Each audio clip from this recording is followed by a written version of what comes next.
Apa yang mau kau bahas dari rumah tangga Nabi? Apa yang mau kau bahas? Banyak. Orang punya istri satu aja persoalan rumah tangga banyak. Apalagi 13. Apalagi 1000 ya kan?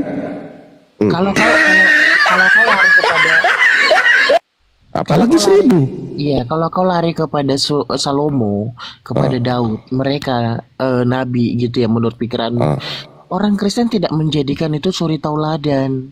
Nah, kalau Ya udah, berarti kau nggak siap, Ton. Memang oke, kau nggak berarti siap. kan memang betul di dalam Bible Daud dan Salomo itu bukanlah suri tauladan yang bagus, enggak. Mereka adalah contoh-contoh yang buruk kan di dalam Bible kan? Iya, banyak Oh contoh. iya. Dengerin. Nah, banyak. Ya udah, suri tauladan kau dalam menikah siapa? Aduh, kau mah nggak Dalam bisa berkeluarga. diskusi. Memang SD-mu rendah, Ton. Aku Ya itu udah, SDM saya rendah. Pertanyaanku, suri tauladanmu dalam menikah dalam Kristen siapa? dengerin dulu. Lu kan tahu kalau gue ya, itu lu bolak-balik kan, lu Iya, gue debat tahu. sama gue. Tahu kan? Lu berapa kali keok kan? Karena memang gue tahu SD-mu rendah. Satu kedua. Buset, lu keok, siap. Iya, selalu keok gua. Nggak siap. Cuma Ya jelas-jelas. udah, kita sekarang bahas tentang suri tauladan. Suri tauladan umat Islam adalah Nabi Muhammad. Lalu kenapa nggak boleh dibahas rumah tangganya? Nggak apa-apa. Lah, tapi masalahnya lu siapa yang jadi suri tauladan lu siapa? Ampun dah. Boleh saya menanggapi Mokondo? Ayo. Biar dijawab dulu Bang sama dia, Bang. Suri tauladan dia siapa? Coba Baru kita nggak lanjut.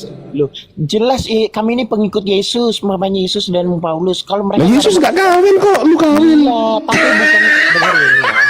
Makanya, kalau kita mau bahas rumah tangga, dengerin dulu dong. Kalau kita mau bahas rumah tangga, nah suri tauladannya di dalam Islam Nabi Muhammad. Nah, kalau kalian siapa? Nah, kalau kamu masalah contoh, Ton, Loh, orang suri tauladannya siapa di dalam Kristen? bisa gantian lu. Udahlah. Jawab dulu dong, siapa? Boleh nggak saya jawab Kamu Mokondo? malu, kamu nutupin aib nabimu, makanya Bang kamu Mikail, dibahas. Bang Mikail, boleh nggak saya jawab Mokondo? Kamu malu. Silakan Bang Mikael dikasih dulu Bang Mosbomi. Silakan dijawab dulu Bang. Bang Mokondo, apa yang anda ingin tahu dari keluarga Nabi? Apa yang mau Anda ketahui itu? Nah, salah satu contoh ini salah satu ya. Kalau saya gunakan kosakata salah satu berarti banyak. Satu aja saya contohkan. Dalam hadis Bukhari 260 itu hadis sahih. Jangan kemana-mana dulu. Bang Kondo dengarkan dulu Mas Bumi menanggapi pertanyaan kamu. Silakan Mas Bumi. Oke. Kan dia bilang apa yang kamu tanggapi? Diam dulu Makondo, diam dulu ini kamu ini Makondo ini. Silakan makan B2, silakan Anda Kristen tapi jadi manusia dulu. Oke, Jadi manusia lah, cukup jadi Di manusia. hadis Silakan. Bukhari itu gimana itu? Di hadis Bukhari? Balik lagi kan kepada hadis yang gue dibawa si Maus ini kan. Nah makanya gue bilang langsung si Pelik ini kejang-kejang. Gak siap kalian kalau bahas rumah tangganya. Nggak usah framing ya, lu kebanyakan framingnya, to the point aja apa yang mau sekarang ditanya. lo diam ya. Sekarang lo diam. Sekarang si Maus yang ngomong. Nah, Maus perhatikan dalam hadis Bukhari 260 itu di situ dikatakan Muhammad menggilir istrinya. Menggilir ngapain? Week. Nah, ini perlu dibahas. Kalian kan nggak siap. Kenapa? Nah, Siap kenapa? nggak? Siap. Ya, kenapa? Siapa aja kenapa emang? Oke siap. Nah perhatikan, kau diam Ton, kau diam. Karena kau memang malu punya nabi seperti Muhammad, maka kau tutupi Nah, nabinya. kami tidak malu, nabi kami perkasa, istrinya banyak. Lu Tuhan lu ganteng doang, gondrong doang, nggak nikah, nggak doyan perempuan. Mau apa lu? Udah diam. Sekarang Maus, perhatikan. Yang malu harusnya lu. Gimana sih lu? Udah. Bang Mukondo, dalam hadis itu ada kandungan-kandungan hukum, kandungan-kandungan syariat yang ingin dijelaskan. Nah, begini, di hadis 260 itu terkait Nabi Muhammad meniduri istri itu mengandung hukum itu begini. Orang dalam Islam itu kalau berjima atau berkumpul dengan istri itu setelahnya kan wajib mandi besar. Nah, kandungan hukum di situ itu apakah semisal kita menggauli istri itu junub yang pertama kali itu harus mandi, lalu setelahnya boleh junub lagi lalu mandi lagi, apakah begitu atau boleh mandi satu kali? Nah, di situ tuh kandungan hukumnya. Jadi istri Nabi itu sebenarnya di situ bukan menggauli, tapi dia itu berpindah dari rumah satu ke rumah yang lain, ke istri yang lain. Apakah di sana itu menggauli atau tidak, itu sebenarnya tidak jelas gitu loh. Tidak dipastikan secara pasti, secara harfiah di situ.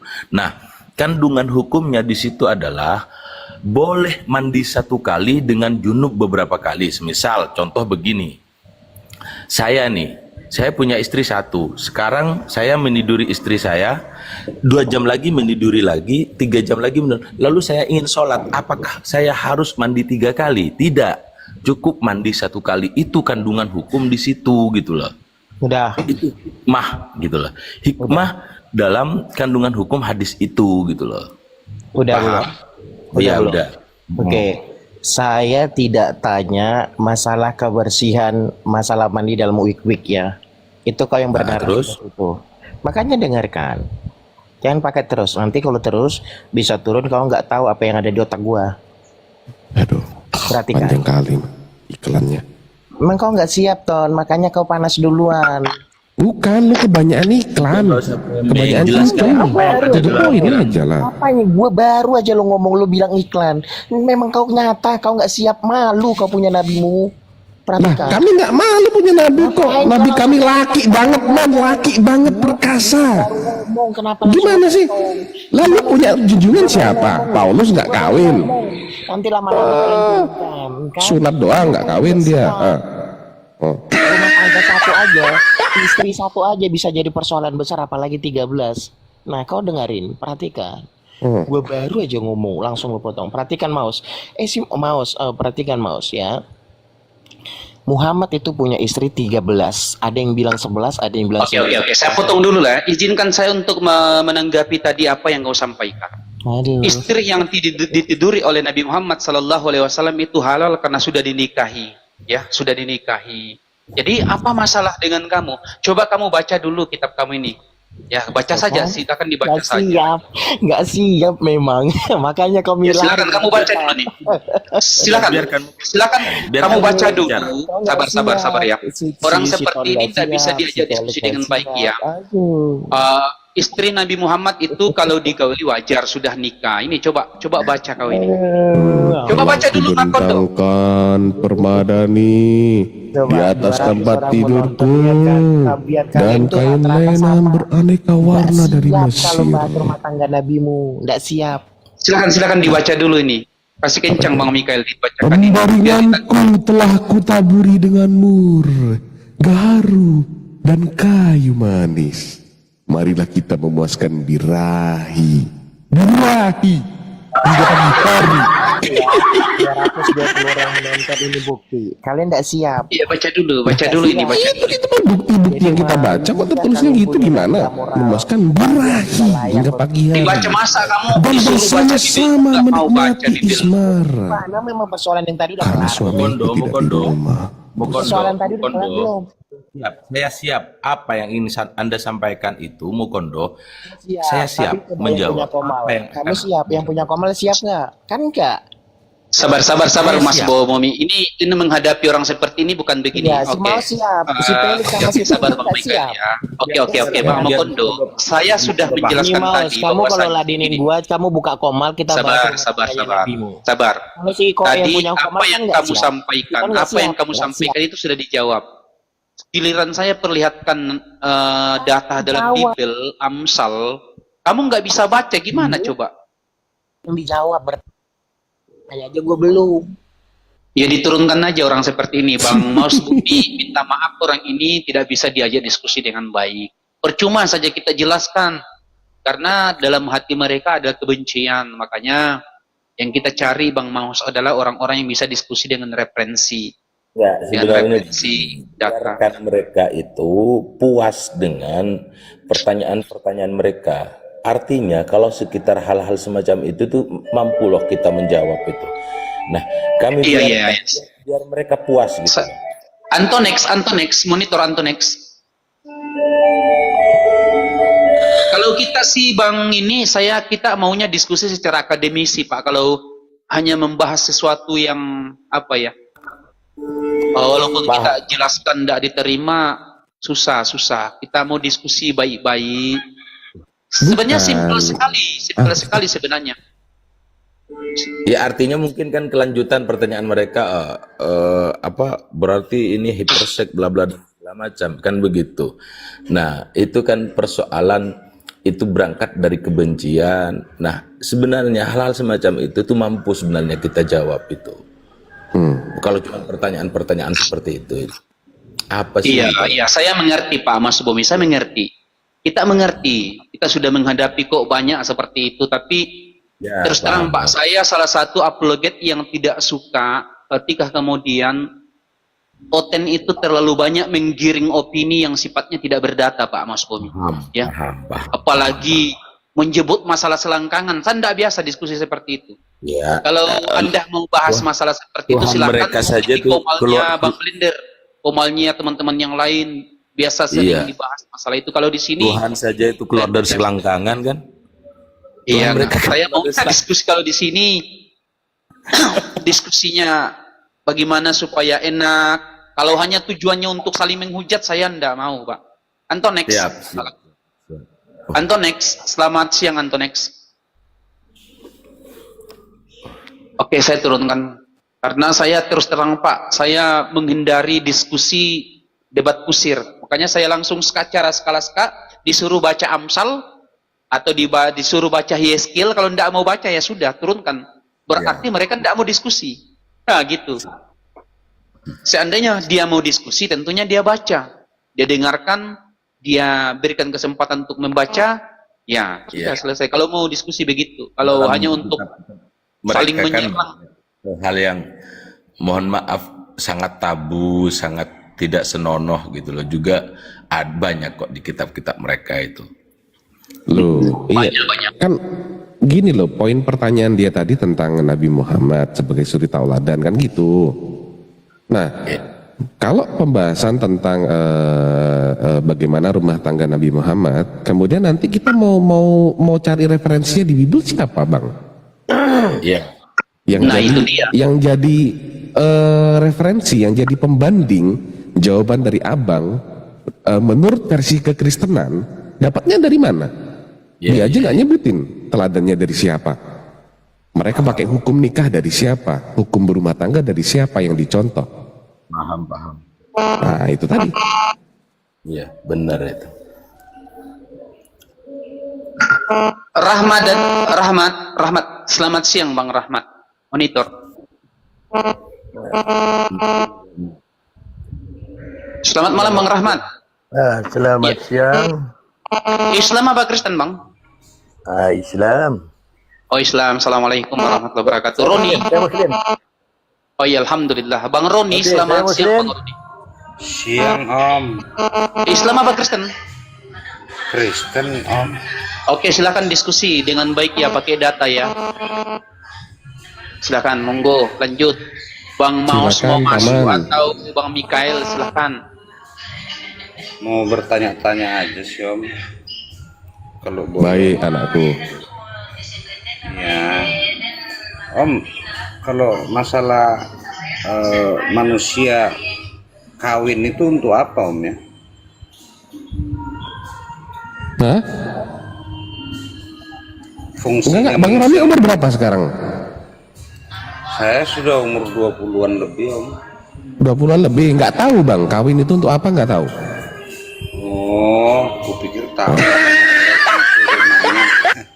Ya sudahlah Enggak, kalau begitu. kok harus ditanyain sih kawin manusia kawin untuk apa? Ini abang udah 20 tahun lebih loh.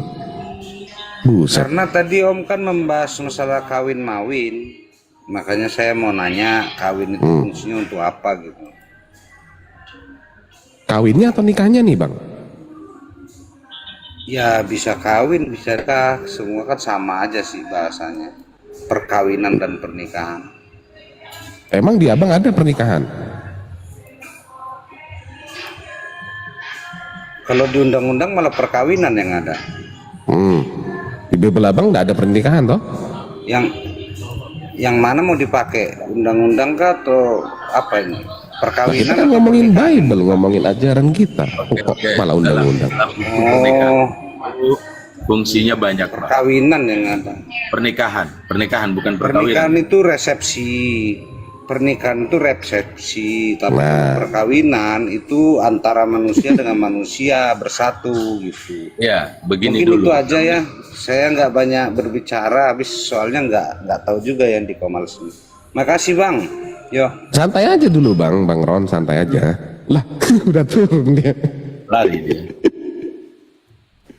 Astaga, takut kali lah Bang, santai aja dulu. Bang Kojiro ini Muslim apa ini? Hybrid dia Bang. Kristen. Begini teman-teman yang terkasih yang ada di bawah, kita tidak sedang berbicara tentang undang-undang negara Republik Indonesia. Kita berbicara tentang Islam dan Kristen, berbicara tentang Al-Quran dan Bible. Tentunya yang kita jadikan referensi di sini adalah Al-Quran, Bible. Bagaimana kita menjelaskan Kristen? Tentunya kembali kepada Bible. Atau kembali kepada ikutan kita, panutan kita masing-masing. Contoh, Kristen yang mengaku mengikuti Yesus, saya kasih data 1 Yohanes 2 nomor 6 kan jelas. Barang siapa yang mengaku aku hidup di dalam dia harus hidup sama seperti Kristus. Nah, Kristus telah hidup. sama seperti Kristus, maka buktikan di sini. Makanya dari tadi dikejar sama Bang Mikail, ya panutan Anda siapa? Kami mengikuti baginda Muhammad sallallahu alaihi wasallam. Sebagaimana datanya, kul in kuntum tuhibbunallaha fattabi'uni, jika engkau mencintai aku, kata Allah, ikutilah Nabi Muhammad. Data yang kedua adalah fa'alaikum bisunnati wa sunnatil khulafa'ir rasyidin, ikutilah sunnahku dan khulafa'ur rasyidin dan para sahabat. Data yang ketiga, wallazi nafsu Muhammadin biyadihi min hasil ummah, siapa yang mengaku aku diutus kepada mereka, summa yamut walam yu'min billazi ursiltu billakana min ashabin nar, dan barang siapa yang tidak mengikuti sunnahku, mengikuti jalanku, maka mereka terlepas daripada jalan yang lurus. Jadi kita dituntut untuk mengikuti Nabi yang kita cintai. Nabi Muhammad menikah, kami ikuti Nabi Muhammad menikah. Sebagaimana konsep dalil yang saya bacakan tadi.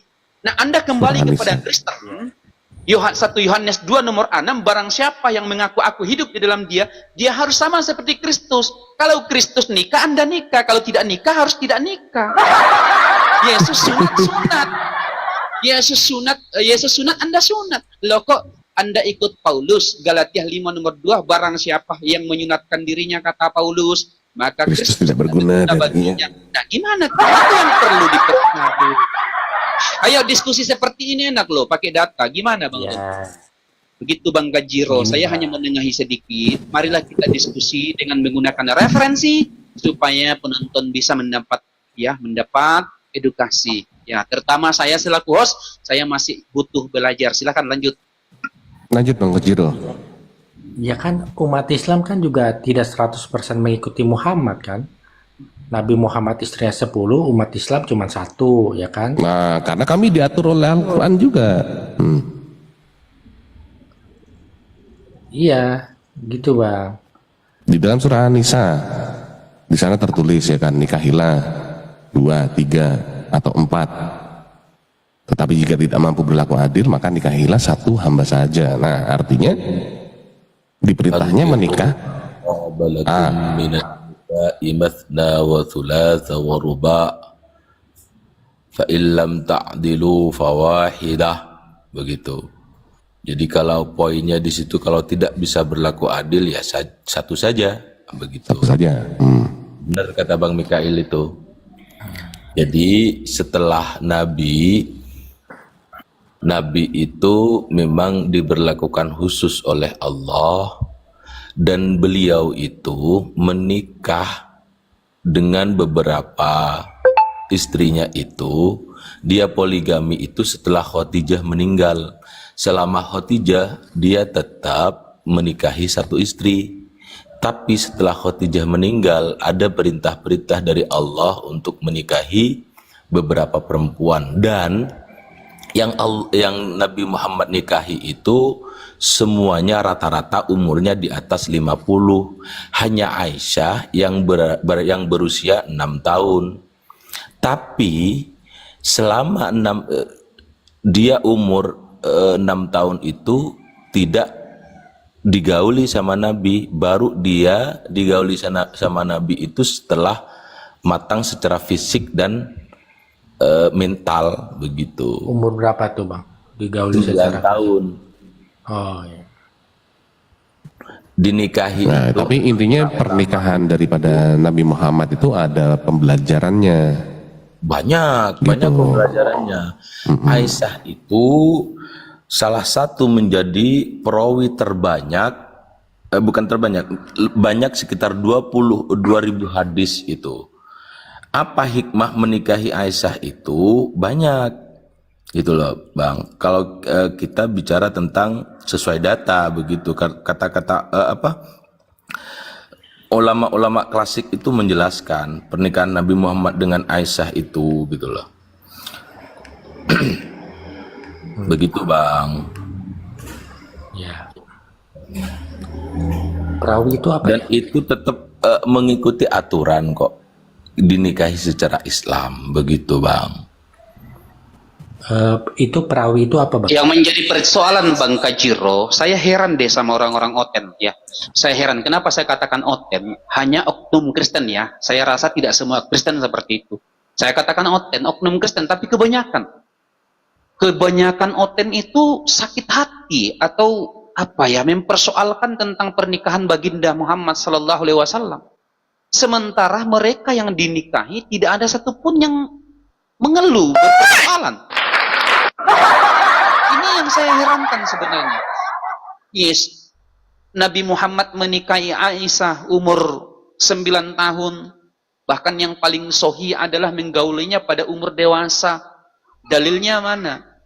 Ya, syarat untuk ikut perang Badar adalah umur di atas 15 tahun. Sementara pada saat itu Abu Bakar As-Siddiq radhiyallahu anhu membawa anaknya Aisyah radhiyallahu anha. Berarti itu salah satu dalil membuktikan bahwasanya umur Aisyah radhiyallahu anha pada saat itu sudah dewasa. Bahkan Abu Bakar tidak mempersoalkan, Aisyah tidak mempersoalkan. Begitu pula dengan istri-istri yang lain, mereka tidak persoalkan. Hadirlah manusia-manusia yang dalam hatinya punya penyakit yang mempersoalkan. Ini yang Kan saya heran. gini ya Ustadz Felix ya. Di zamannya Rasulullah itu masa kenabian itu kan musuh beliau kan banyak sekali ya dari kaum-kaum orang kafir gitu kan ya. Nggak ada yang mempermasalahkan itu loh tentang pernikahan dengan Siti Aisyah itu nggak ada permasalahan di sana. Satu aja tuh nggak ada tuh permasalahannya. Betul. Nah baru sekarang ini dipermasalahkan sama mereka karena apa? Mereka yang mereka lihat adalah undang-undang yang diterapkan di Indonesia. Bahwasanya menikah itu minimal usia 19 tahun untuk wanita. Itulah yang kalian pakai. Sementara kalian tidak sadar nenek kalian tuh ya 10 tahun, 11 tahun udah nikah.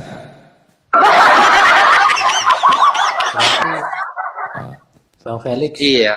Ya siap Bang Kajiro. Berarti ada kontradiksi dong dengan Sahih Al-Bukhari umur 9 tahun dengan yang 15 tahun itu dong.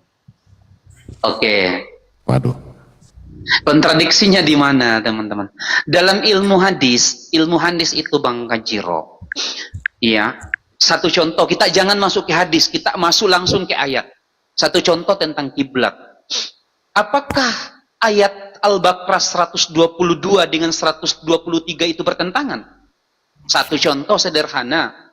Sayaqulus sufaha'u minan nasi mawallahum an qiblatimul lati kanu 'alaiha. Ya, kiblat pertama itu diarahkan kepada Baitul Maqdis, di Yuresa di Baitul Maqdis, di Masjidil Aqsa. Ya. Namun muncul ayat berikutnya, hanya 2 ayat yang melangkai. Lalu turun ayat, kadana rotaqalluba wajhaka fis sama falanuwalliyannaka qiblatan tardaha fawalli wajhaka syatral masjidil haram. Sungguh kami telah melihat engkau Muhammad sallallahu alaihi wasallam beribadah mengadahkan wajahmu ke atas langit, maka kami palingkan wajahmu kepada arah yang engkau cintai, yaitu arah Masjidil Haram. Apakah ayat ini bertentangan? Tidak. Kenapa? Allah yang punya otoritas menunjukkan kiblat, tapi Allah yang punya otoritas untuk menggantinya. Makanya diganti dengan ayat yang jauh lebih engkau sukai, dengan ayat yang lebih kau senangi. Begitu. Sama dengan hadis. Ketika kemudian ada hadis yang misalnya menurut asumsi kita tabrakan atau benturan, kita lihat dulu siapa yang meriwayatkan hadis ini. Satu contoh. Ya. Hadis yang aku sampaikan tadi tentang Rasulullah menikahi Aisyah umur 6 tahun, digauli 9 tahun. Siapa perawinya? Siapa perawinya? Makanya ada namanya Syahih Bukhari. Siapa perawinya? Ternyata perawinya adalah Hisham bin Urwah. Siapa Hisham bin Urwah? Seorang perawi hadis yang cacat periwayatannya dan dikatakan hadis yang diriwayatkan hadis mungkar. Begitu. Jadi orang Islam itu sangat-sangat jeli untuk melihat mana hadis yang mutawatir. Makanya dalam Islam ada ilmu hadis, ada namanya mutawatir. Ya. Hadis-hadis tentang hadis mutawatir, muttafaqun alaih yang diriwayatkan banyak para sahabat mutawatir, hadis doib, hadis palsu, hadis mungkar.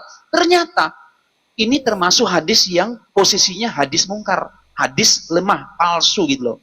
Nah, itu Bang Gajiro. Ini mampu menjelaskannya, memberikan yang terbaik kepada penonton. Ya begitu kurang lebihnya Bang Mikael. Lanjut. Masya Allah, mantap. Kalau saya tanya Gimana kepada Bang tadi? Kajiro, sabar Bang Mikael. Saya tanya Bang Mikael, Bang Kajiro. Satu contoh, sanggup gak Bang Kajiro mempertanggungjawabkan ini, menjelaskan ini dengan referensi? Seperti tadi saya menjelaskan menggunakan referensi. Dalam Lukas 16:17 lebih mudah bumi ini lenyap daripada satu titik hukum Taurat ditiadakan. Sementara dalam Efesus 2:15 dengan matinya Kristus sebagai manusia, ia telah membatalkan hukum Taurat dengan segala ketentuannya. Silakan Anda menerangkan data ini, kedua data yang bertabrakan ini dengan referensi. Ayo. Ya gampang Bang, ya aku lebih, Silakan, pakai referensi bukan pakai congor, silakan. ya aku akan lebih mendengarkan orang perkataan orang yang disalib, bukan yang tidak disalib. Itu kan yang ngomong itu kan dua orang yang berbeda. Iya, berarti engkau mengingkari Galatia 3, engkau mengingkari Efesus 2:15. Lah kan Paulus. Nah, ini yang jadi persoalan. Ini yang cacat karena kalau langsung buang ayatmu sendiri. Tadi saya menjelaskan tanpa mengingkari yang satu. Nah, ini kamu ingkari dan buang ayat-ayat yang lain. Nah, ini yang menjadi parah. Nggak bisa dia Bang Mikael, nggak bisa. Lanjut Bang Mikael. Aku tanya Bang Felix. Aku izin mute dulu ya. Apakah yang mengatakan di Lukas dengan Galatia itu orang yang sama, Bang Felix? Beda. Beda. Jadi aku kalau ada dua omongan ini, ya aku akan lebih pegang yang omongan orang yang disalib. Kan Paulus nggak disalib. Ngapain gue dengerin? Ya kan? Itu. Iya, iya betul juga. Berarti pengikut Yesus ya, bukan pengikut Paulus ya. Yesus Bang dong. Gojiro itu standar. Dalam satu sisi dia itu dalam ayat-ayat lain mengikuti Paulus, tapi dalam ayat ini itu mengikuti Yesus. Itu standar Ya, kan? kayak gini. Karena Paulus pun juga mengajarkan yang benar. Kayak contohnya Paulus bilang perempuan itu harus berhijab. Itu benar.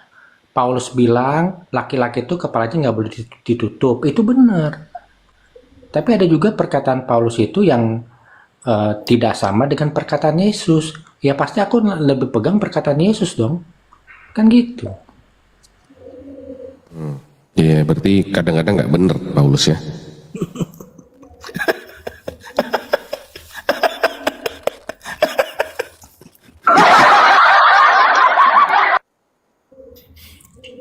Ya kan dia levelnya di bawah Yesus Bang Ton. Iya betul. Makanya tadi dia mau ada tadi teman Kristen naik mau bandingkan Paulus sama Nabi Muhammad. Buset, nggak mau lah aku.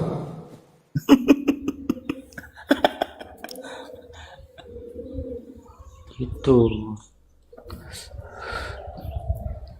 Lanjut Oke, lagi Bang Kejiro, apa?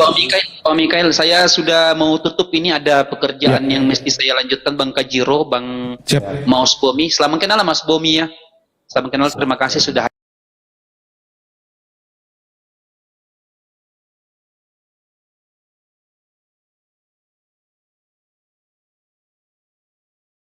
Kami pengen membuktikan apabila ditampar pipi kiri kasih kanan. Makanya kalian itu adalah orang-orang yang membenarkan dusta dalam segala hal. Karena kalian mengikuti Paulus. Makanya Yesus berkata di Yohanes pasal ke-8 nomor 37 sampai 44. Iblislah yang telah menjadi bapakmu karena kamu mengikuti kehendak bapakmu, dia pembunuh sejak semula. Agama kalian agama yang paling banyak membunuhi orang. Gereja membenarkan itu. Coba sejarah mana yang peradabannya rusak bukan gara agama kalian? Yuk kita bahas. Mulai dari sejarah pertama munculnya Tuhan kalian. tetap dengan pembunuhan. Tuhan kalian sendiri dibunuh. Itu benar itu. Iblislah yang telah menjadi bapakmu. Dia adalah pembunuh sejak semula. Berarti yang menginginkan pembunuhan adalah iblis. Yang menginginkan pembunuhan terhadap Yesus siapa? Iblis atau Tuhan kalian? Yohanes pasal 8 nomor 37 sampai 44. Iblislah yang telah menjadi bapakmu. Kalian bukan cuma menginginkan Yesus mati, malah menikmati kematian Yesus di tiang salib. Yang pertama itu. Yang kedua, ya, itu kata-kata Yesus sendiri loh. Kalau kalian itu mengikuti iblis. Nah, kalau kita lihat dari peradaban nih. Kalau memang Tuhan kalian merencanakan kematian terhadap Yesus di tiang salib, otomatis Tuhan kalian telah berpikir konsekuensi logik yang akan terjadi sepanjang sejarah peradaban. Pertanyaannya, apakah Tuhan kalian tidak mempertimbangkan nanti akan banyak orang-orang baik mati seperti anak-anak kecil yang ikut perang salib, gara-gara ingin merampas kembali makam Tuhan, gara-gara Tuhan kalian mati di Yerusalem. Untung gak di Padang Tuhan kalian mati, di Bukit Tinggi. Sempat Bukit Tinggi tempat kelahiran Tuhan kalian itu berantakan. Bukit Tinggi sampai sekarang ini tuh Yerusalem kampung halaman Tuhan kalian berantakan loh. Apakah Tuhan kalian tidak berpikir ketika dia mati di Yerusalem, Yerusalem akan menjadi tempat yang paling horor sepanjang sejarah? Bahkan ketika Yerusalem itu damai justru dibawa kepemimpinan Khalifah kami, Umar bin Khattab. Kalian nuduh-nuduh Islam. Nah, perang salib itu apa? Paus Urbanus yang mengajak orang Eropa untuk menyerang Yerusalem, merebut kekuasaan Muslim, ingin mengambil kembali makam Tuhan gara-gara Tuhan kalian mati tuh di sana tuh. Makamnya direbutin. Untung Tuhan kalian nggak ninggalin kolor di Yerusalem. Pasti direbutin sama kalian. Itulah Hitler itu. Kenapa Hitler itu menjadi orang? Tapi ninggalin kulup dia di Yerusalem. Makanya itu kita cari, itu penting tuh dicari buat jimat orang Kristen tuh. Firman menjelma jadi daging soalnya. Coba kebayang kalau seandainya Yesus misalkannya mati di Yerusalem, terus dia meninggalkan perkakas rumah tangga misalkannya. Apa nggak berburu orang ke sana? Hitler itu bahkan mencari tongkat penentu takdir. Tombak yang menombak Yesus itu dianggap itu tongkat sakti. Orang-orang MPD yang muncul kemudian gara-gara Tuhan kalian mati di tiang salib. Kalau memang itu ajaran dari Tuhan, apakah Tuhan tidak berpikir? Tuhan kalian tidak berpikir apa? Wah, kalau gua mati nanti orang berantem nih gara-gara gua. Nggak ada gitu Tuhan kalian berpikir. Atau emang sengaja biar kita berantem, dia datang jadi manusia biar mati di situ. Terus orang Islam dihabisi di Yerusalem, dibelah perutnya, dimakan mayatnya sama pengikutnya dia sendiri gitu. Masa kayak gitu berpikirnya? Nah, ketika Tuhan kalian mati di tiang salib, dia nggak mikir gitu. Wah, bentar lagi nih sekitar 100 tahun yang akan datang, 200 akan datang nih, bakalan banyak nih di sini merebutkan makam gue. Nggak mikir gitu. Nih minimal aku nih kalau melakukan sesuatu aku mikir dulu. Nah, kalau aku ngomong gini pasti aku akan dilaporkan. Nah, aku siap. Yang dilaporkan itu bukan orang lain yang rugi, aku yang rugi sendiri. Itu baru korbanin diri sendiri, jangan korbanin orang lain. Nebus keselamatan. Katanya mau menyelamatkan manusia. Tapi kenapa terjadi perang salib? Nah, itu pun diiyakan oleh Paus Urbanus kedua. Bahkan lebih mengerikan sekali. Gara-gara perang salib itu banyak korban anak-anak kecilnya yang ikut perang salib juga. Kasihan loh anak-anak kecil itu loh. Mereka ikut doktrin kalian yang mengatakan martil. Mati loh banyak anak-anak kecil zaman dulu tuh. Parah banget. Nah, terus satu lagi. Iya, ngeri. Nah, perang salib itu adalah bukti pertama agama dan kejahatan itu bersatu padu. Karena perang itu bernama perang salib. Salib itu simbol agama Kristen. Namanya aja perang salib, mau bilang itu nggak ada kaitannya dengan agama, gue ludahin nenek moyang lo. Jangan bilang itu masalah politik. Oh, itu kan nggak ada kaitannya dengan agama. Namanya aja perang salib. Bawa nenek moyang lo sini biar gue ludahin. Dibilang bukan agama, jelas namanya aja perang salib. Perang dalam rangka merebut kembali makam Tuhan. Ajaran yang men-trigger manusia untuk bersikap barbar, untuk merebut apa yang ditinggalkan oleh Tuhan. Makanya aku bilang, ini bahayanya kalau Tuhan nyamar jadi manusia ke dunia. Direbut itu tempat duduknya aja direbutin orang. Gitu loh. Nah, makanya aku bilang, bagaimana mungkin kalian katakan ini ajaran yang benar dari Tuhan? Kan ada dua nih. Dari iblis, dari Tuhan. Bagaimana mungkin kalian katakan ajaran ini dari Tuhan, sementara implikasinya buat penganutnya dan buat orang yang tidak menganutnya itu buruk. Penganutnya mati, mengenaskan anak-anak kecil itu mati gara-gara ikut perang salib. Kedua, orang lain pun ikut menjadi korban. Sejak kapan perang salib itu oknum? Ku tampar nenek moyang kau, naik kau ke sini. Timothy, kau bilang itu oknum. Perang salib kok oknum yang memerintahkan paus kalian kok, Paus Urbanus kedua. Giliran pelakunya banyak dilakukan bertahun-tahun oknum. Oh, kutabuk kau naik sinilah. Ini orang-orang ini nih mau kuludahi bapak moyangnya nih. Aku paling Giliran jatuh ada kalau orang giliran ada 5 orang, 6 orang ributin gereja Islam. Nah, setan kau. Uni kok kasar, mungkin teman-teman bertanya mungkin, Uni kok kasar kali? Maaf, saya lagi model Bunda Gembala. Model Bunda Gembala ini adalah menggembala hewan ternak. Jadi hewan ternak itu kalau nggak dipecut, kalau nggak dipecut nggak masuk kandang dia ya. Maaf, saya lagi bukan model ustazah ya. Disclaim. Ini lagi model natur Bunda Gembala, tukang pecut, tidak tercatat dalam Alkitab. Tidak tercatat dalam Alkitab. Hei, sejak kapan di kitab lu mencatat sesuatu yang akan terjadi kemudian? Hantu. Yang ada itu perang yang bukan salib, lebih keji lagi. Di kitab lu bukan perang salib nih. Ini minta dia. Lebih ngeri lagi. Oh, kuludahin nenek moyang kau, sini naikin Anak bayi aja disuruh bunuh, anak-anak menyusu. Nih, kau bilang perang salib tidak tercatat karena itu oknum. Nih, ku tengokkan Tuhan kau ikut berperang nih. Tuhan kau yang perintahkan nih, tumpas anak kecil sama perempuan-perempuan yang tidak virgin. Nggak malu kok komentar begitu saudaraku, Timothy, hewan ternak. Nih, Tuhan telah menyuruh engkau pergi dengan pesan. Nih pesan Tuhanmu ini. Tuhan kau yang belum menjadi manusia, belum dibaptis di Sungai Yordan sehingga dia belum berubah sifat. Nih Tuhannya nih, pergilah tumpaslah orang-orang berdosa itu. Tumpas. Bahkan Tuhan kau berperang nih. Oh, kau sama aku, ini ayat favoritku nih. Ya, Tuhan ikut berperang nih ayat favoritku, kau jangan macam-macam. Kau tengok nih, Keluaran pasal 14 ayat 14.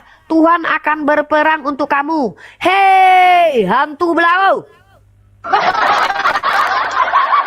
Perang salib gak tercatat, kau bilang oknum. Giliran Tuhan kau berperang, apa itu namanya? Oknum Tuhan. Oknum Tuhan gitu. Oh, minta ludah kudus Uniriva nih orang. Kesel banget sama typingan-typingan yang PA dan merusak peradaban gini deh. Ayolah, minimal cerdas. Ya bang? Naik ten. Rananya suruh siapkan tisu dulu. Ngatain oknum, pelakunya banyak kok oknum. Dasar pembela sifat-sifat iblis, pembela ajaran iblis.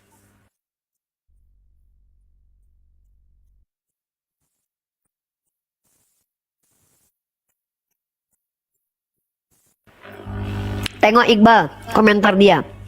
Perjanjian lama adalah bukti ketegasan, sedangkan hukum kasih telah mengubahnya di Injil. Gini loh ya. Kalau kau baca di kitab perjanjian lama, Tuhan kau itu bahkan cenderung zolim. Dia membunuh orang yang tidak salah seperti Uza. Uza itu dibunuh karena dia berniat baik. Nah ini Tuhan kau. Kau bilang itu tegas Tuhan kayak gitu. Di perjanjian baru bukan hukum kasih, tapi kalau dalam Islam ini kebodohan. Karena mengajarkan kezaliman kepada diri sendiri. Di kitab perjanjian lama Tuhan menzolimi orang lain. Di dalam kitab perjanjian baru Tuhan menzolimi diri sendiri. Ajaran kalian itu kalau nggak jahat-jahat banget, kalau nggak baiknya sampai bodoh. Sampai baik kepada para penjahat. Ini ajaran kalian. Di perjanjian lama Tuhan menzolimi orang lain, anak kecil, perempuan yang nggak bersalah. Contoh, anak Daud ditulas selama seminggu padahal bapaknya yang berzina. Istri Daud diambil ditiduri anaknya padahal suaminya yang berzina. Ini ajaran Tuhan kau yang kau bilang tegas itu. Di dalam perjanjian baru bahkan Tuhan kau mengizinkan pezina itu lolos begitu aja. Bahkan si Paulus ditebus dosanya dengan Tuhan kau yang mati. Di perjanjian lama Tuhan menjolimi orang lain, tapi di perjanjian baru Tuhan menjolimi dirinya sendiri. Ini ajaran namanya ajaran yang menyimpang dari kebenaran. Di dalam Islam tidak begitu. Di dalam Islam itu perintahnya adil, memberikan porsi sesuai dengan apa yang dia lakukan, porsinya sesuai dengan yang dilakukan. Ini Islam. Kau kuludahi nanti kau nanti. Fitnah aja kerjaannya. Membela ajaran iblis kau.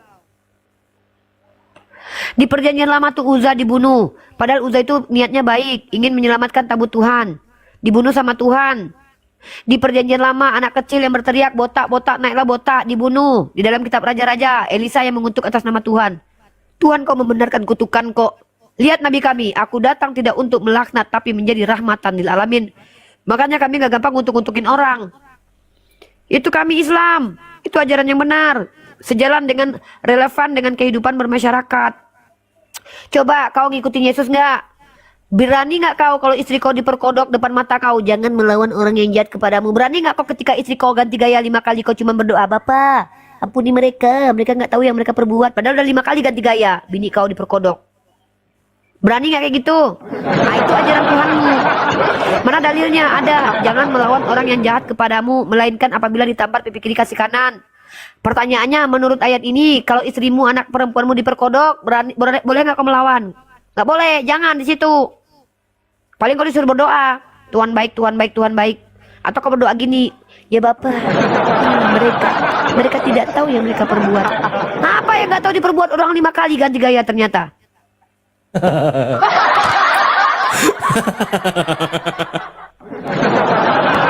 Iya, itu kemarin ditanya, tapi yang kontennya.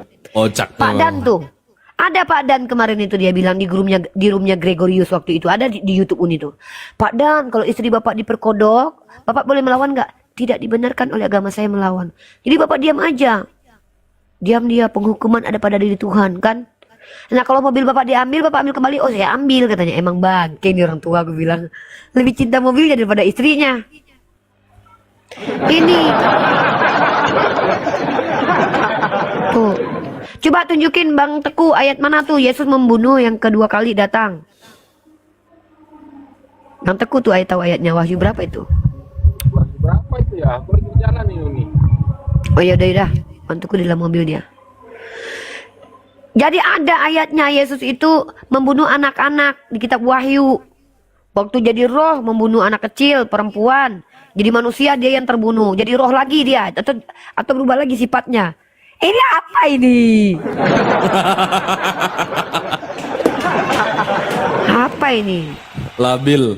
Makasih Bang Musli, syukuran Bang. Labil ya.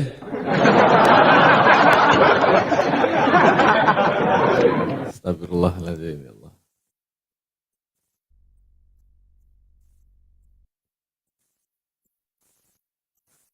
Ya apa ini? Aku tunjukin ya.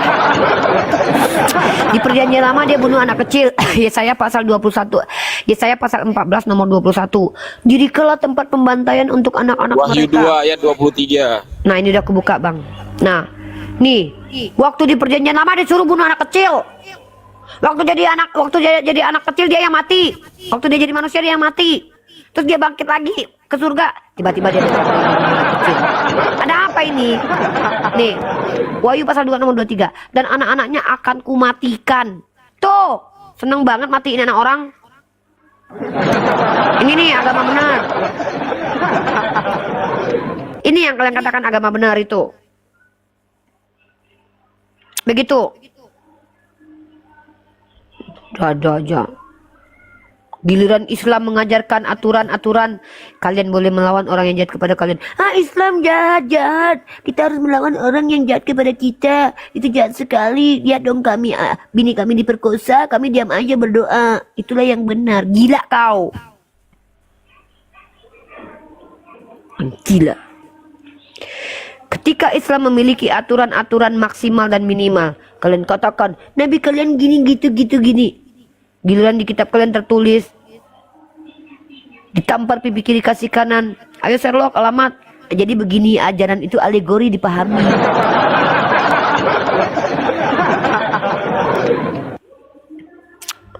Baiklah, Bunda Gembala, sudah cukup dengan kemarahan Bunda karena melihat wanita-wanita dihina nista sepanjang sejarah peradaban oleh agama tertentu ya. Kita model ditanya aja. Silakan Iqbal, kalau ada yang mau bertanya silakan naikkan, hanya bertanya saja. Oke, buat teman-teman Kristen yang mau menanggapi tadi atau mau mempertanyakan sesuatu tentang Islam, tentang apapun itulah ya, silakan Anda naiklah sini ya. Ya. Buat Kristen awam yang Anda tuh masih botol-botol gitu kan, nggak apa-apa, Anda naik bertanya aja lah. Uni ngarang boleh berbohong dalam 3 hal. Apa sih kalian ini membicarakan sesuatu yang kalian tuh nggak ngerti gitu loh. Gobloknya minta ampun. Boleh berbohong dalam 3 hal. Boleh berbohong dalam 3 hal. Iya 3 hal aja. Daripada kau Kristen boleh berbohong dalam segala hal. Hah? Coba kau baca Roma 3 itu. Roma pasal 3 nomor 7. Aku pamit dulu ya, Uni Iqbal, mau ya, Bang. ada acara maulid nih. Assalamualaikum Bang. warahmatullahi wabarakatuh. Yup. Waalaikumsalam. Waalaikumsalam warahmatullahi wabarakatuh.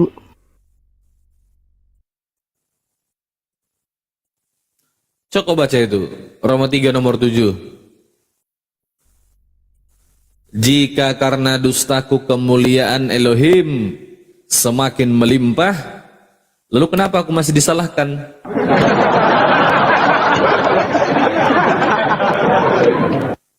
Berdusta terus. Waalaikumsalam Bang Nizam. Assalamualaikum Bang Nizam. Waalaikumsalam teman-teman semua. Jangan lakut berdusta Ten. Ayo naik bertanya sini silakan.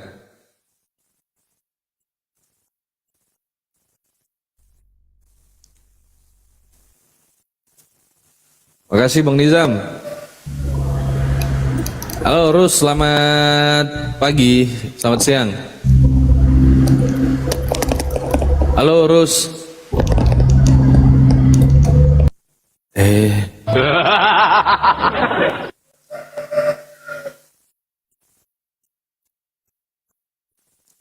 Waalaikumsalam warahmatullahi wabarakatuh, Bang LTC Official. Silahkan Kristen-Kristen yang mau bertanya, naik aja yang mau belajar ya. Anda tidak perlu menjelaskan apapun lah. Saya rasa yang nonton ini awam semua Kristen ya. Syukran Bang Nizam, barakallahu fikum Bang. Terima kasih Bang.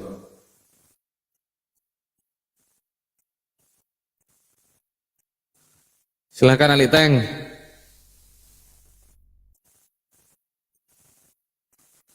Tapi kok dia bisa berpikiran seperti itu nih ya, bahwa memang terkait masalah penyihir ini memang seperti diperintahkan itu kenapa ya? Memang ada perintahnya kan, bunuhlah perempuan yang adalah penyihir. Iya, Nah, aku tahu. masalahnya adalah Itu kan perintah, tidak ada itu kan kata Iya. perintah itu. Nah, itu Iya, perintah. maksudku kok dia lakukan gitu, padahal dia meyakini bahwa semuanya itu sudah menjadi ajaran kasih di zaman itu kan?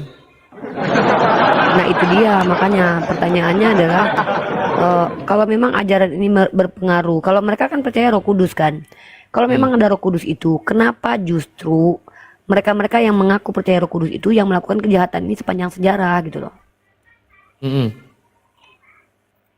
Mereka yang melakukannya, yang ngaku-ngaku anak Tuhan ini. Dan itu dan lucunya, anehnya lagi Ibal, di seluruh Eropa Bal, bukan cuma di satu kota gitu. Jerman, Prancis, Inggris, rata-rata di Eropa, wilayah Eropa semuanya. Dan itu wilayah mayoritas Kristen pada waktu itu. Dan waktu itu kan kemunculan Kristen Protestan abad-abad ke-16, menjelang ke abad 16 kan Protestan muncul. Karena si Luther ini kan tidak sepakat dengan 95 tesis. Nah itu muncul. Bukan berarti si Martin Luther ini menghentikan inkuisisi secara otoritas, enggak. Karena justru si Protestan ini juga melakukan inkuisisi, John Calvin. Tapi yang diinkuisisi dia itu yang tidak sependapat dengan ajaran dia.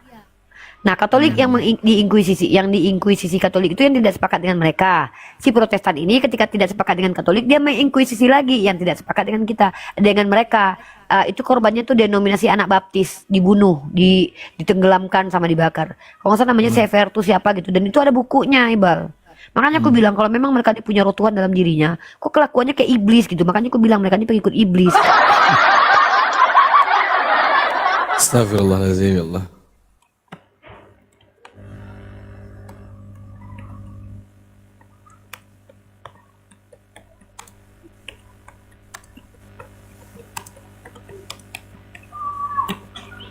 Itu terjadi gitu loh.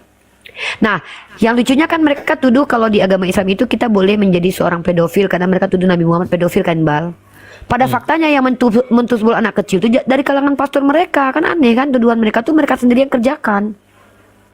Mana ada lazim pernikahan di bawah umur? Iya. Mana ada di dalam Islam itu lazim menikah di bawah umur itu? Karena kita punya batasan balik kan. Nah, justru yang melakukan pentusbulan terhadap anak kecil itu ribuan, ratusan sampai berpuluh-puluh tahun itu yang terjadi di gereja mereka sendiri. Dan itu pun anehnya lagi sama seperti perburuan penyihir ini. Lagi-lagi tidak terjadi di satu kota saja. Merata Portugal, Jerman, Spanyol, Perancis, Italia, Amerika. Di mana kantong-kantong Kristen lah. Karena itu terjadinya di gereja. Makanya sempat dibahas sama PBB kan ini. Nah kalau memang mereka katakan bahwa ajaran kita yang ajaran iblis, harusnya kan secara faktualnya kan terbukti kan Dek. Terbukti kalau Islam ini banyak membunuh anak kecil, banyak melakukan pedofilia, kemudian banyak membunuh perempuan. Tapi pada faktanya malah peradaban Islam mengeluarkan orang-orang dari zaman kebodohan itu. Justru ketika mereka tinggal di mayoritas Islam, mereka sejahtera. Contoh, dulu sebelum terjadi tragedi Armenia di Turki Ottoman, Bal, berapa lama itu Kristen Ortodok itu dilindungi sama khalifah itu? Ratusan tahun kalau nggak salah. Baru muncul paham nasionalis di kalangan orang Turki Ottoman, makanya mereka berantem karena Rusia diduga para Kristen Armenian ini berpihak kepada Rusia karena Rusia itu Ortodok kan, Kristen Ortodok. Baru terjadi pembunuhan massal yang dilakukan oleh Turki Ottoman. Anehnya yang mengatakan itu genosida adalah orang yang Eropa, tapi Israel tidak mengakui itu genosida. Aneh kan? Israel sendiri mengatakan bahwa yang dilakukan Turki Ottoman, negara yang mengakui kalau daerah yang mengakui kalau Turki Ottoman itu tidak menggenosida karena juga ada korban jiwa. Artinya tuh kayak mereka tuh bertempur itu Turki sendiri sama Israel.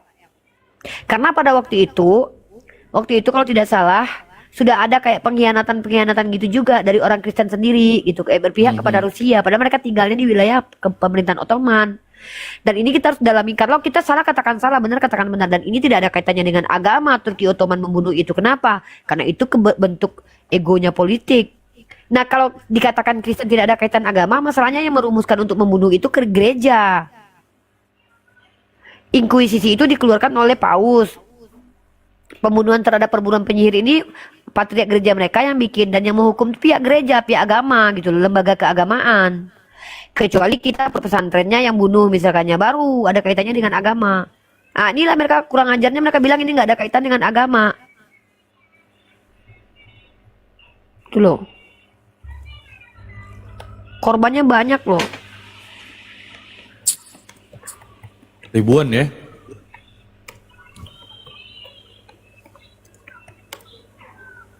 Ya 80% korban jiwanya itu adalah perempuan.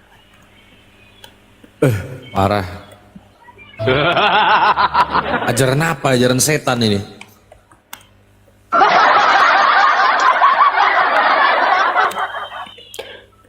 Dan anehnya Iqbal, Yohanes 8:40 tuh. Iblislah pembunuh sejak semula kan. Dan anehnya dan lucunya Iqbal ya, aneh ya. Kalau kejahatan yang mereka lakukan ini secara komunal itu ditutup-tutupi sama media. Kalau kita nggak cari betul-betul, kalau ini nggak ketemu. Contohnya nih, ada penemuan bayi 769 bayi di Irlandia kan. Itu yang mengangkat ke atas itu orang-orang yang mencari tahu, Iqbal. Kalau nggak dicari tahu tuh mereka tutup mulut tuh. Baru nanti udah ketahuan bobroknya, baru mereka minta maaf. Vatikan minta maaf, Vatikan minta maaf. Kayak gitu kelakuannya tuh. Gila, Dan ini kan perburuan penyihir ini kan dipaksa meminta maaf ini. Ada tuh datanya tuh, nanti udah tunjukin. Iya betul. Ada data-datanya kalau mereka tuh dipaksa minta maaf, bukan mereka memang sadar karena mereka salah, tidak. Tapi udah ketahuan bobroknya baru minta maaf kemudian. Nah, contohnya gini nih, Paus di Kanada. Itu tahun 2022 itu Paus Vatikan minta maaf kepada orang Kanada karena telah terbukti secara bukti-bukti bahwa orang-orang di Kanada itu, anak-anak Indian itu diambil, diculik dari rumahnya terus dibawa ke gereja, diasimilasi paksa di situ sampai ditemukan ratusan mayat anak-anak yang belum hidupnya teraniaya dibawa lembaga sekolah, rumah untuk pelatihan itu yang dikelola sama gereja Katolik. Bahkan Paus sendiri kan minta maaf karena itu. Bangsat pokoknya kalau kita lihat kekejaman sejarah agama mereka, tapi mereka ngakunya mereka agama kasih, kita yang teroris. Kan kurang ajar kayak gitu.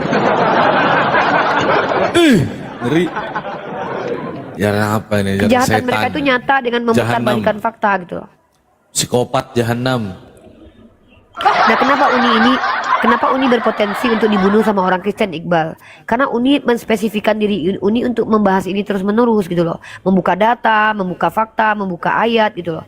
Dan mereka pasti benci banget sama Uni, dan suatu saat mungkin ya mati masuk surga. Kalian tahu lah. Kalau Uni nggak takut, kenapa lebih baik mati menyampaikan kebenaran daripada mati menutup-nutupi kedurhakaan? Betul juga. Lain. Kalau kamu bunuh Uni, bunuh aku juga, kan nggak apa-apa sekalian lah. Kalau aku, kenapa harus takut aku dibunuh sedangkan Tuhannya aja dibunuh aja? Santai bro. Dalam Islam ini kematian itu hal yang pasti. Mati dalam keadaan berjihad itu insya Allah dosa-dosa kita diampuni kecuali hutang. Makanya mana ada orang Islam takut mati? Kalau Kristen ini pasti takut mati kok, pasti kan? Pasti takut kan? Mana ada orang bukti Islam mereka takut mati? Coba. Bukti mereka takut mati. Mereka percaya kalau mati masuk surga langsung kan? Mereka mana ada berani suruh mati cepat. Nah kita aja yang tidak tahu apa yang terjadi kepada kita aja nggak takut mati. Inilah bedanya kita sebagai umat Islam dengan mereka. Betul. Orang Islam kau tanya, berani nggak mati? Berani lah. Apa takut? Mati tanam surga.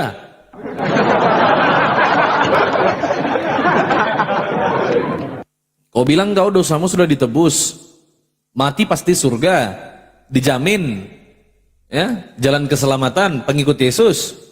Tapi tak bunuh diri, ngapain kau hidup?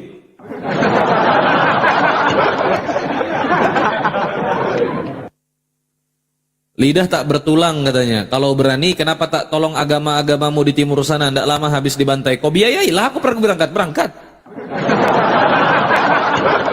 Hah? Kau belikanlah aku tiket berangkat.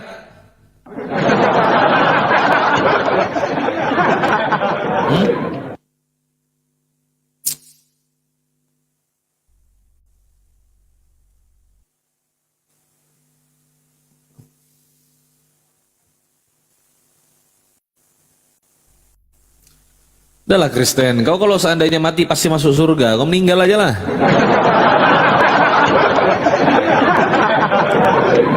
Penghasut perpecahan itu siapa ya? Kristen lah. Karena kerjanya memfitnah. Kalian yang membuat perpecahan nih, apa yang ada di agama kami kalian ambil lalu kalian klaim itu bukti kalian memecah belah agama. Kami independen, kami nggak sudi itu Tuhan kami dikatakan Theos, kami nggak sudi itu Tuhan kami dikatakan Kristus. Gak ada, kami nggak suka kami. Nah kalian yang nyinggung-nyinggung kami duluan. Aku hadir karena kalian yang ngajak aku diskusi tentang perempuan dalam iman Islam dan Kristen. Ku cari tahu di agama kalian ternyata ngeri kali perempuan dibuat. Dan faktanya ternyata ada kekerasan terhadap perempuan yang dilakukan oleh pihak gereja. Sorry ya, perburuan penyihir itu dilakukan oleh pihak gereja, bukan oknum. Ngeri. Ajaran kasih teman-teman. Kasih mati maksudnya, kasih mati.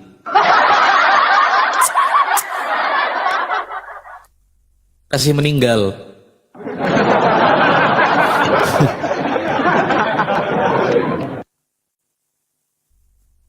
Dek, tak habis dulu pikir. Ya.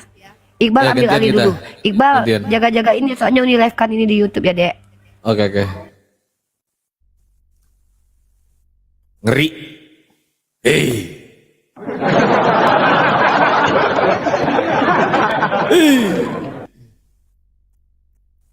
Membunuh cicak dapat pahala. Mending bunuh cicak dapat pahala daripada bunuh Tuhan masuk surga. Masa Tuhan dibunuh?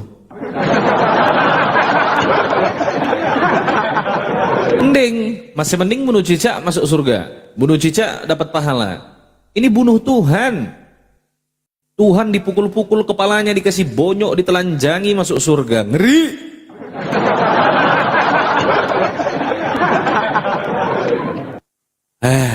Ampun.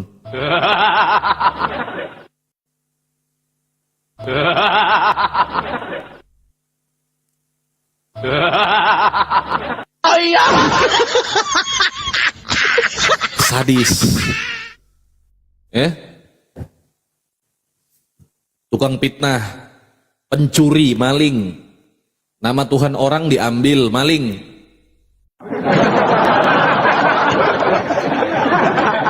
Diganti-ganti jadi Allah. Apa nama Tuhan orang diambil? Pencuri. Menimbulkan perpecahan karena mencuri.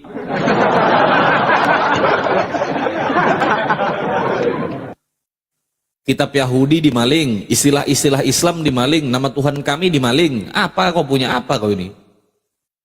Kristen lebih dulu ada kok mencuri. Ya kau buktikan kalau Kristen menggunakan kata Allah sebelum adanya Islam.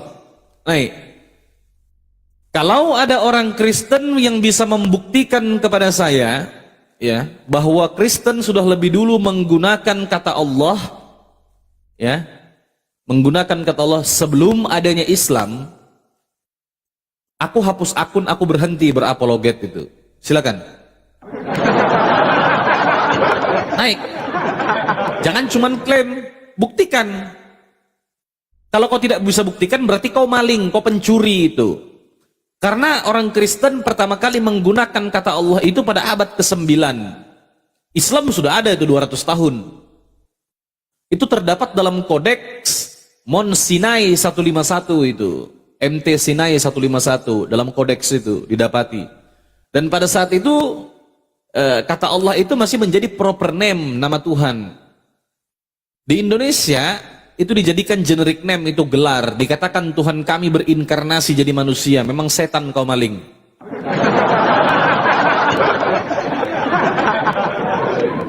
Jahannam. Kerjaannya mencuri.